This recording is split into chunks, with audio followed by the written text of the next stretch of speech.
Welcome to మన TV. Kurnool జిల్లా ఎమ్మిగనూరు పట్టణంలోని ఎన్టీఆర్ భరోసా పింఛన్ల పంపిణీ ప్రారంభమైంది. కూటమి ప్రభుత్వం ఎన్నికల మేనిఫెస్టోలో ఇచ్చిన హామీ మేరకు 7,000 పింఛన్ మొత్తాన్ని అర్హులకు అందిస్తోందని ఎమ్మెల్యే బివి జయనాగేశ్వరరెడ్డి తెలిపారు. దీంతో పట్టణంలోని ఆయా వార్డులో ఎమ్మెల్యే స్వయంగా లబ్ధిదారులకు పెన్షన్ పంపిణీ కార్యక్రమం చేపట్టారు. అనంతరం ఆయన మాట్లాడుతూ పెన్షన్ల పంపిణీని రాష్ట్ర ప్రభుత్వం ప్రతిష్టాత్మకంగా తీసుకుందన్నారు. ఎక్కడా నిర్లక్ష్యానికి తావు ఇవ్వకూడదని అధికారులకు స్పష్టమైన ఆదేశాలు జారీ చేసిందన్నారు. తొలి రోజే 100% పంపిణీ పూర్తయ్యేలా అధికారులు కార్యాచరణ పూర్తి చేశారన్నారు.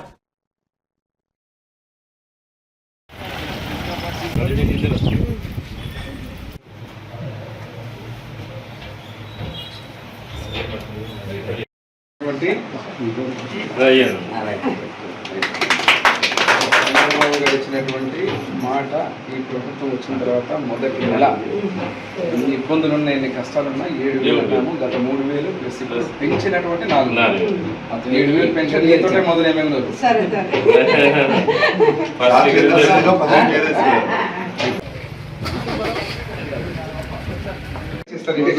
7,000 మీకున్నటువంటి మా చంద్రబాబు సార్ లెటరు చెప్పిన మాట ప్రకారంగా మొదటి నెల మీరు ఓటేసి గెలిపించినందుకు మళ్ళీ మాట నిలబెట్టుకుని మీరు రుణం తీర్చుకుంటారు.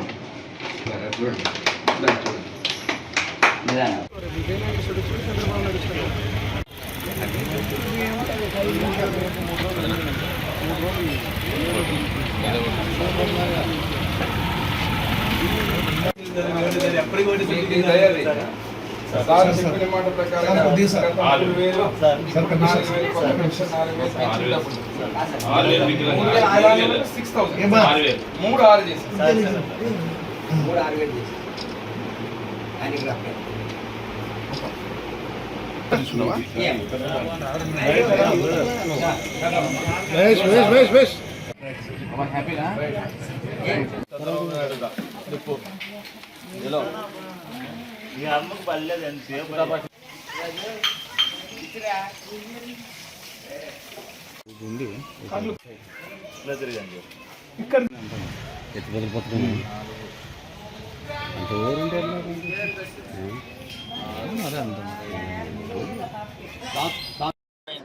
రాష్ట్ర ప్రజలు కూటమి ప్రభుత్వాన్ని ఆశీర్వదించిన తర్వాత ముఖ్యమంత్రిగా నారా చంద్రబాబు నాయుడు గారు ఏదైతే గతంలో ప్రజలకు ఇచ్చినటువంటి హామీని తూచా తప్పకుండా నిలబెట్టుకుంటారనేటువంటి కార్యక్రమంలో భాగంగా ముఖ్యంగా వృద్ధులకు, వికలాంగులకు పెన్షన్ల కార్యక్రమంలో ఎలక్షన్ల ముందు చెప్పిన మాట అక్షరాల నిజం చేస్తూ 1వ తేదీ ఈరోజు నెలలో మా ఎమ్మిగనూరు నియోజకవర్గంలోనే కాకుండా రాష్ట్రం మొత్తం కూడా ఇంటికే పెన్షన్లు తెచ్చి 4,000 రూపాయలు పెన్షన్లు పెంచుతూ, వికలాంగులకు 6,000 పెంచుతూ, పూర్తి స్థాయి వికలాంగులైనటువంటి దివ్యాంగులకు 10,000 చేస్తూ ఈరోజు పెన్షన్లు ఇంటికే వచ్చి ఇవ్వడం జరుగుతూ ఉంది.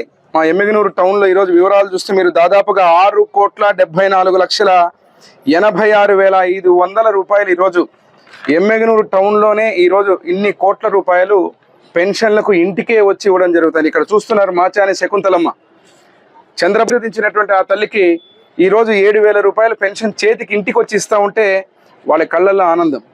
ఈరోజు ఏ మాట అయితే చెప్పామో ఆ మాట ప్రకారంగా తూచా తప్పకుండా మెగా డిఎస్సి తొలి సంతకం అన్నారు. 16,000 పోస్టులు ఈరోజు రిలీజ్ చేయడం, టెట్ ఎగ్జామ్ మళ్ళీ పెట్టడం, వెనకలే ఉన్నటువంటి విద్యార్థులు ఎవరైతే అంటే ఈ ప్రభుత్వం ఒక జవాబుదారీతనంగా ముఖ్యంగా మేమందరం కూడా ఎమ్మిగనూరులో మేము శాసనసభ్యుడిగా ఎమ్మిగనూరు ప్రజలు ఆశీర్వదించిన తర్వాత ఇంటింటికి వచ్చి మా చేత్తో ఈరోజు వారికి పెన్షన్లు ఇస్తా ఉంటే చాలా ఆనందంగా ఉంది. ఇది ఒక ముఖ్యమంత్రిగా చంద్రబాబు నాయుడు గారికి ఒక్కరికే సాధ్యమైనటువంటి విషయం. గత ప్రభుత్వం లాగా డొల్ల మాటలు చెప్తూ అర్హులైనటువంటి పెన్షన్దారులు కూడా చాలా మందిని తొలగించడం జరిగింది. ఇప్పుడు కూడా కొంతమంది వచ్చి అడుగుతున్నారు. వచ్చే 2 నెలల్లో వాటన్నిటి కూడా సక్రమంగా చేసి ఎవరైతే అర్హులైన పెన్షన్లు ఉన్నారో వాళ్ళందరికీ కూడా పెన్షన్లు వచ్చే విధంగా కూడా చేయబోతున్నాం. ఈ ప్రభుత్వం ఉన్నది ప్రజల కోసం. ముఖ్యంగా ఏ పనులైతే ఈరోజు మేము గతంలో ప్రతిపక్షంలో ఉన్నప్పుడు చెప్పిన హామీలన్నీ నెరవేర్చబోతున్నామని చెప్పి తెలియజేస్తున్నాం.